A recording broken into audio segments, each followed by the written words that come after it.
with your personas. So yun yung for me very interesting kasi ano ba talagang truth, di ba?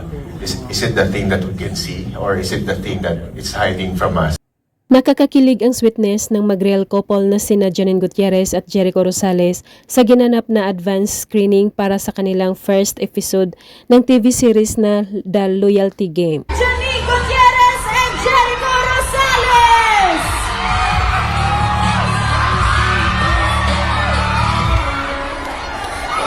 Ito ang pangalawang pagkakataon na magkasama sa isang project ang dalawa bilang mag-asawa.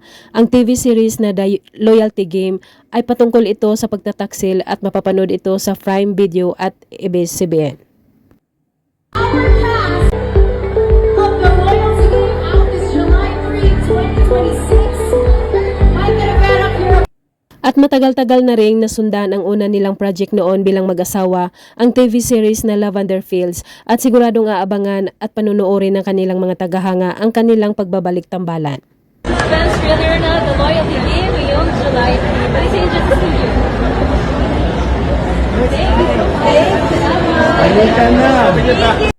Pagkaupo pa lang nila sa stage, kinuha na kaagad ni Janine Gutierrez ang pagkakataong magpasalamat sa lahat ng pumunta sa kanilang The Loyalty Game first episode advance screening.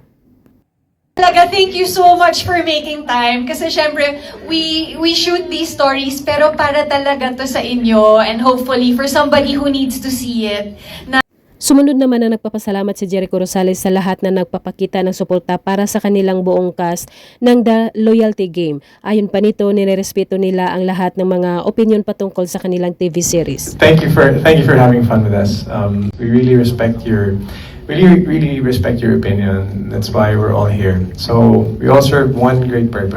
Tinututukan ng mga kameras ang tagpo kung saan napakasweet ni na Jericho at Janine na nagtititigan, nagngingitian habang nag-uusap dahil ang ibang cast pa ang in-interview ng mga press. Also works abroad, so nasa Hong Kong siya. You'll see her there, and I think that will play a very pivotal role kung ano yung mga next steps. Pagkatapos panoorin ang unang episode ng kanilang advance screening na ginanap sa Trinoma Cinema 6, nagyayakapan ang ikunin dahil sa tuwa at sa kinalalabasan ng kanilang TV series.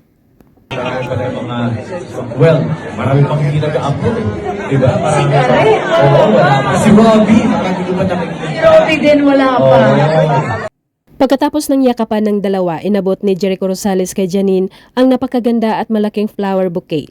At lalong napapakilig sa lahat ang paghalik ni Jericho kay Janine. Okay, mga seatmates ko. Pero ito, we would like to again congratulate the cast. I'm so excited for this milestone. Again,